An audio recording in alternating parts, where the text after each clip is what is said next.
Prime Minister's questions returned today, and it's safe to say it was a fiery affair after the weekend's ongoings in the Labour Party. In today's video, we will take a look at Starmer getting called out and roasted by the opposition leader. Whilst we don't support the Tories, it was pretty good. Not only that, but we will also go over all of the latest news from up and down the country. But first, hit the like button and subscribe to the channel and join our fast-growing community. So without further ado, check the clip. Given the weekend's events, when did the Prime Minister first become a convert to fire and rehire? Well, I'm very pleased and proud that tomorrow we will publish the bill which will be the biggest upgrade of workers' rights in a generation. And that'll do two things, Mr. Speaker. Firstly, it will give people basic dignity at work. And secondly, it will help grow our economy, something that the last government absolutely failed on for 14 long years. The opposition. Well, Mr. Speaker, when he talks about security at work, once again, it's one rule for him and another rule for everyone else. Yeah. But I know that not everything or everyone has survived his first 100 days in government. So can he confirm that when he promised not to raise income tax, national insurance or VAT, that commitment applies to both employer and employee national insurance contributions? Minister. Mr. Speaker, as he well knows, I'm not going to get drawn on decisions that will be set out. We made an absolute commitment in relation to not raising tax on working people. He, of course, was the expert's expert on raising taxes. And what did we get in return for it? We got a broken economy, broken public services, and a £22 billion black hole in the economy. We're here to stabilise the economy, and we will do so. Leader of the opposition. Mr. Speaker, I don't think even Lord Ali is buying any of that nonsense. But I'm not asking. Mr. Speaker, I'm not asking about the budget. I'm not asking about the budget. I'm asking specifically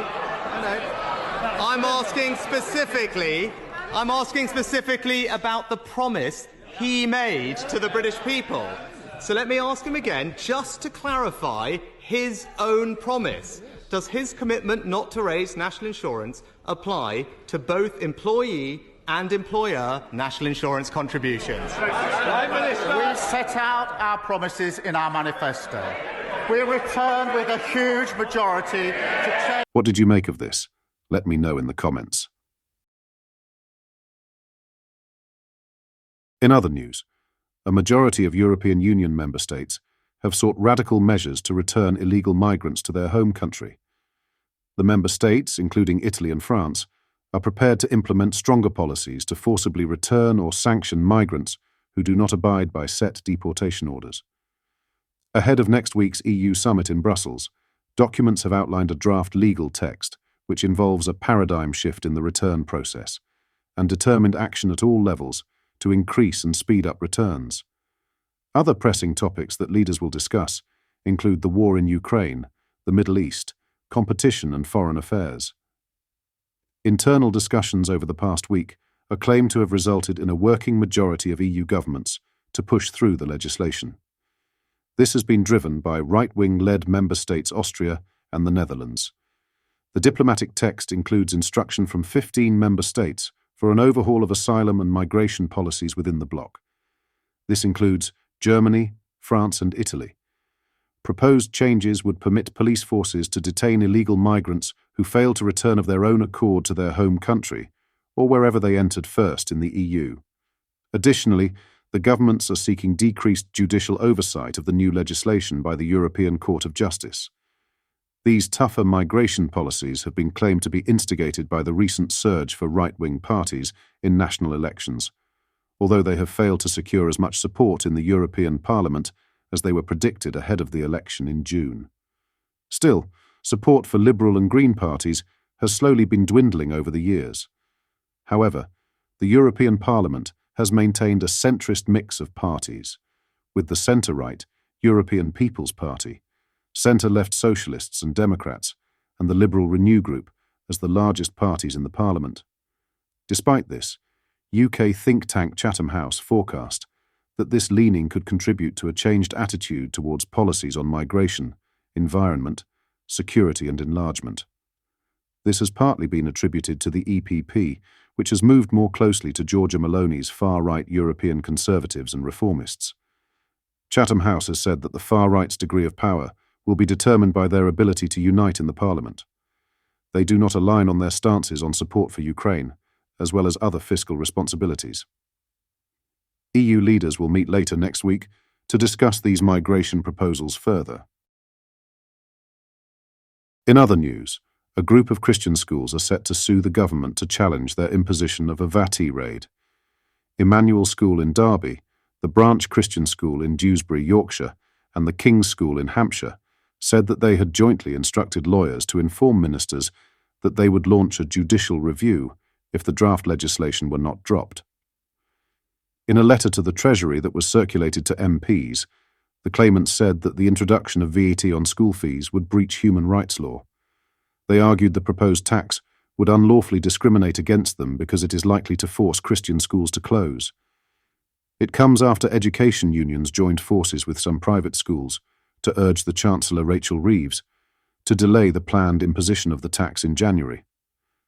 However, earlier this week, ministers vowed to push ahead with their plans according to the previously stated timetable.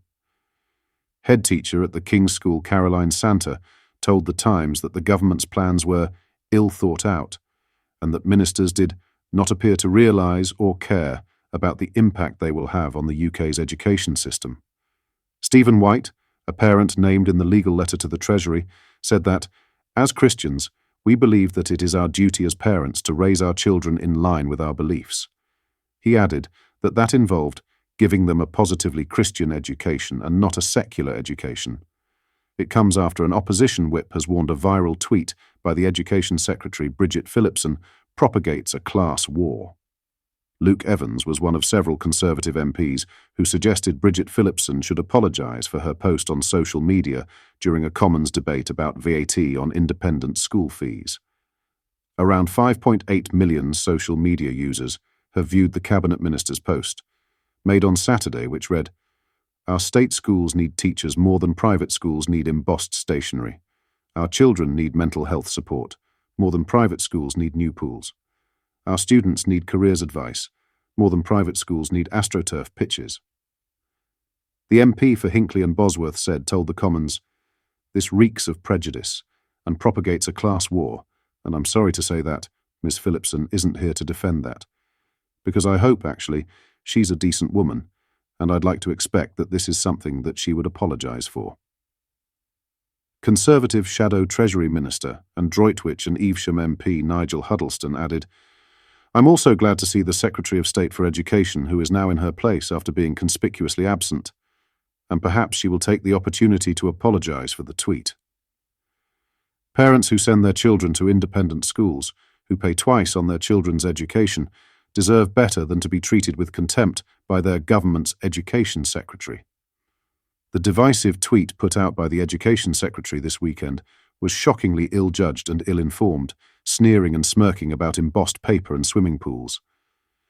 Does the Secretary of State really not understand or recognise that not every independent school is like Eton or Harrow? What are your thoughts on what we discussed in today's video? Let me know down in the comments section below. If you've not yet already, make sure you do drop a like on this video and subscribe to the channel for more British content. Thank you. Take care. Goodbye.